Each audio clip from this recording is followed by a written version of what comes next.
Salut, c'est Oden. Et Louison. Vous aussi, vous aimez le sport? Est-ce que vous avez déjà entendu parler des Jeux Olympiques, ou JO? C'est le plus grand événement sportif du monde où des athlètes qui viennent de plein de pays différents s'affrontent pour gagner des médailles. En ce moment, on en entend beaucoup parler parce que ça commence l'été prochain. Et cette année, c'est à Paris. C'est les JO 2024. Tout à fait. Dans cet épisode, on va découvrir son histoire, parler des différents sports et je vais vous parler aussi de certains sportifs des JO. Pour faire ce podcast, je me suis aidée du livre Mes petits docs sur les Jeux Olympiques.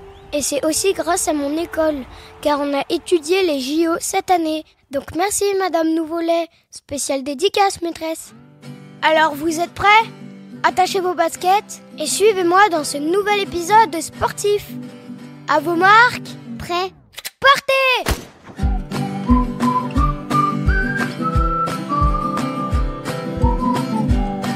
Arrêtez les écrans, lisez des livres ou écoutez les podcasts d'Oden. Des petites histoires racontées par moi-même, pour les grands comme moi, et surtout pas pour les adultes. Bonne écoute les copains! Alors déjà, il faut savoir que les JO ont commencé il y a 2000 ans à Olympie, en Grèce. C'était des grands jeux organisés en l'honneur de leur grand dieu Zeus. C'était tous les 4 ans et il y avait des épreuves de course, de lutte, mais aussi de poésie et de musique. C'est bizarre car ça, c'est pas vraiment du sport. Oui, c'est vrai, mais bon, de toute façon, ces jeux ont fini par s'arrêter. Et c'est en 1894 que Pierre de Coubertin les a relancés, car pour lui, ces jeux permettaient de développer l'amitié entre les pays. Pour les premiers JO, il y avait des disciplines qui n'existent plus aujourd'hui, comme la nage avec obstacles et le grimper et tirer de corde. Ça a l'air trop bien. Les Jeux Olympiques d'aujourd'hui, c'est la compétition sportive la plus célèbre du monde.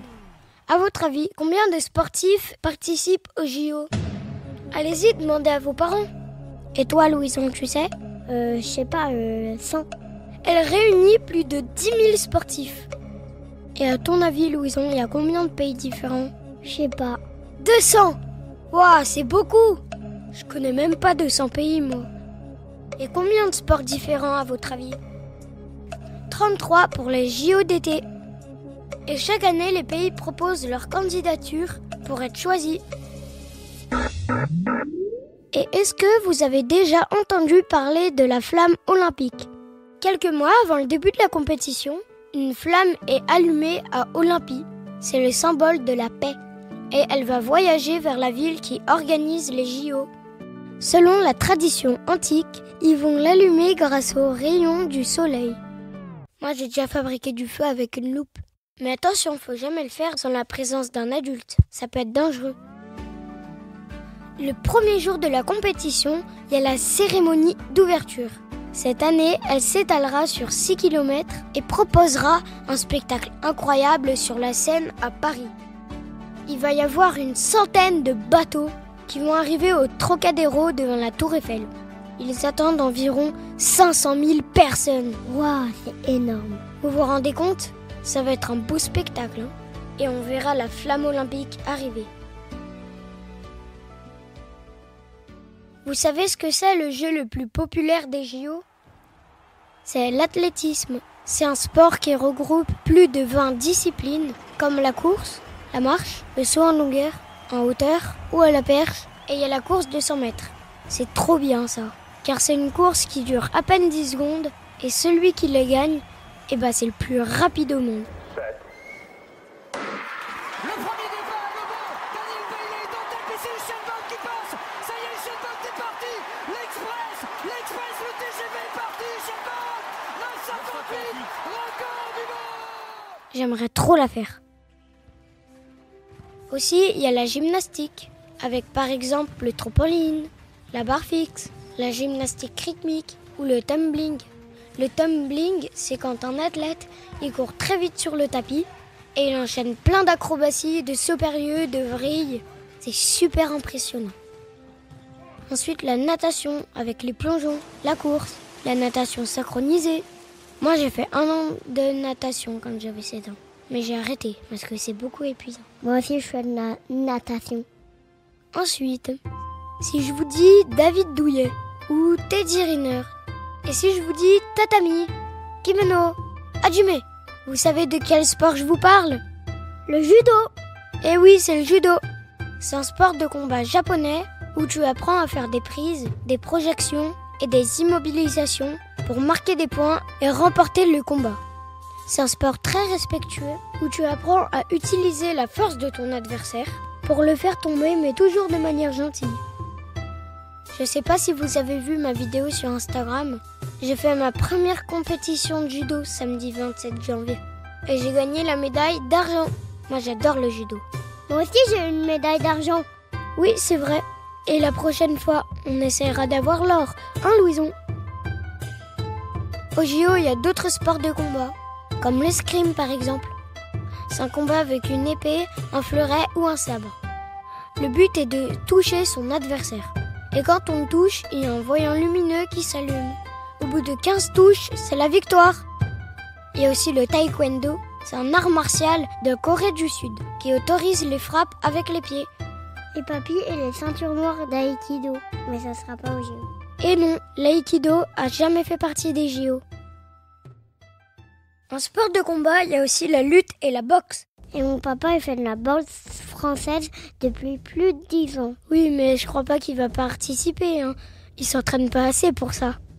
La boxe, c'est au JO depuis 1905. Ça fait longtemps. Et cette année, pour les JO de Paris, ils vont intégrer des sports additionnels. Ça veut dire que c'est des sports qui n'existaient pas les autres années. Il y aura le breaking, c'est de la danse hip-hop, où les danseurs font des figures impressionnantes au sol. Il y aura aussi le skateboard, le surf et l'escalade. Dédicace pour mon cousin Éloi à Paris qui est fan d'escalade.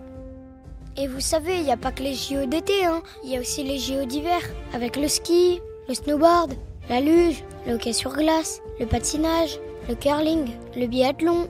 Bref, on en parlera une prochaine fois parce que cette année, c'est les JO d'été et à Paris.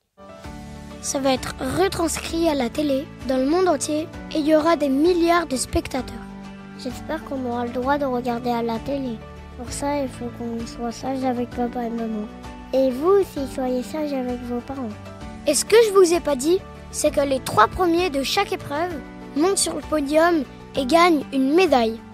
Moi, j'espère que la France, elle va avoir plein de médailles cette année.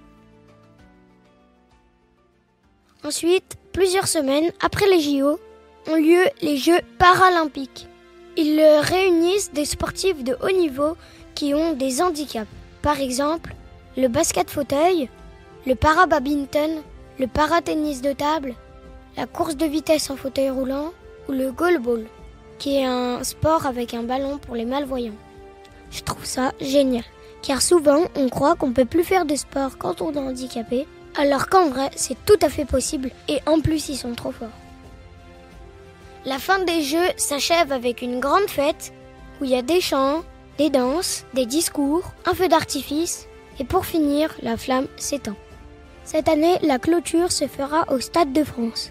C'est le grand stade de foot où la France a gagné la Coupe du Monde en 98.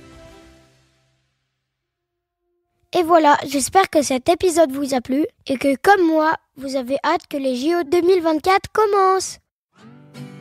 Avant de vous dire au revoir, j'ai quelques dédicaces à certains auditeurs qui m'ont demandé sur Instagram. Paul de La Trappe, Hypatia de Genève, Emma et Nuno, Gaël, Simon et Margot de Saint-Benjamin au Québec, Yann de Nantes et son petit frère Marc, et Will, et spéciale dédicace à celui qui m'a donné l'idée, Lucien de l'Aume, près de Lille. Merci. Et aussi une spéciale dédicace à Teddy Riner et bonne chance pour les JO 2024. Eps, vous voulez savoir quels seront les prochains épisodes? Et si je vous dis qu'on va parler de la chose la plus importante dans notre vie, vous pensez à quoi? Petit indice, je coule dans les rivières, je suis invisible dans l'air, et je suis une source naturelle précieuse, transparente et liquide. Et oui, je parle de l'eau bien sûr. Du cycle naturel jusqu'à nos robinets, l'eau n'aura plus de secret pour vous. Alors rendez-vous dans les prochains épisodes que je vais faire en partenariat avec le service public de l'eau. Vous savez, c'est grâce à eux que vous pouvez avoir de l'eau potable dans vos maisons. Et oui, je suis sûre que vous le savez pas. Mais vous verrez, vous allez apprendre plein de trucs cool sur l'eau. Alors je vous en dis pas plus et je vous dis à très bientôt les copains. À bientôt et bon JO. Ciao ciao. Ciao ciao.